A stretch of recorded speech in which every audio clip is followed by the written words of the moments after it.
No chill si Stephen Curry, napayuko na lang ang player ng OKC na trash talk pa si Holmgren pero nahambol ng rookie si Steph. Mamaw si Holmgren mga bro, pinakita na siya ang Rookie of the Year. Warriors versus OKC Thunder. Balik lineup na mga bro si Stephen Curry at susubukan tapusin ang losing streak ng Warriors. Pakitang gilas kagad ng handle si Steph, ganda ng ball control mga bro. Hindi nga lang naipasok ang layup, sumabay ang rookie na si Chet Holmgren. Na-hype din agad si Curry nang maitabla ng Warriors ang laban mula sa tres na to ni Klay Thompson. Napasuntok na sa hangin ang greatest shooter, nagtuloy-tuloy pa ang run ng home team. Looney at Wiggins active din sa opensa ng Warriors sa ilalim. 9-0 run by the home team. Gamit na gamit pa ni CP ang height niya kontra kay Holmgren. Nasusundutan ng bola ang rookie. Halfway mark ng quarter, naitala ni Steph ang kanyang unang 3 points pero buong quarter talagang hindi siya nilulubayan ni Lu Dort mga bro. Inasawa agad si Curry. Well sa OKC, kumarga ng 9 points ang rookie na si Chet Holmgren, shooting efficient 4 of 5 sa field. Sinundan na yan ng 8 points ni SGA. Mas maganda nga lang ang tulong ng second unit ng Warriors led by Kuminga, 7 points.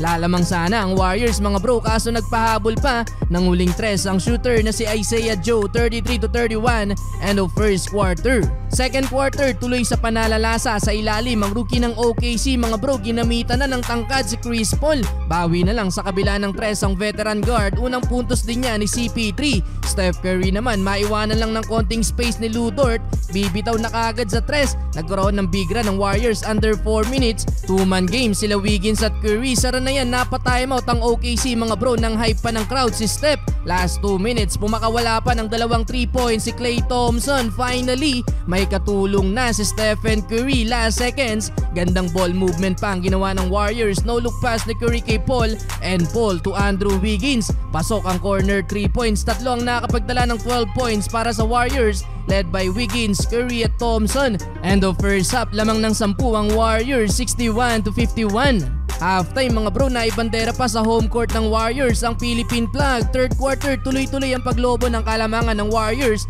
Napayuko na lang ang player na to ng OKC na pakitaan ng look away 3-pointer ni Steph.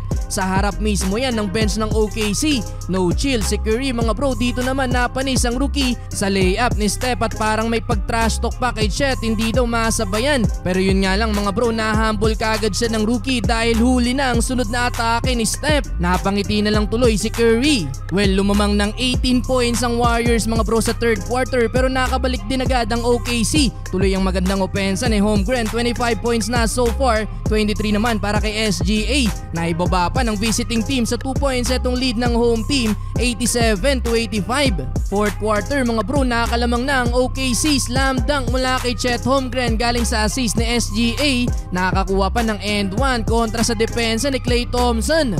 Season high na para sa rookie, 30 points last 3 minutes. Buti na lang nakasagot ng back-to-back 3-pointer si Curry at Wiggins. Tabla sa 108 ng laban. Last 2 minutes, Andrew Wiggins, another 3 points, lamang na ang Warriors. Akala ng Warriors panalo na sila mula sa 3 points na to ni Wiggins. Yun nga lang mga bro, sumagot sa kabila si Chet Holmgren. Overtime pa ang laban ng trash talk ang rookie. Overtime mga bro, batuhan na ng opensa. Takeover na mga bro si SGA. Nakalayo na ang OKC mga bro hanggang sa hindi na nakabawi ang Warriors. Sa uli, panalo ang Thunder.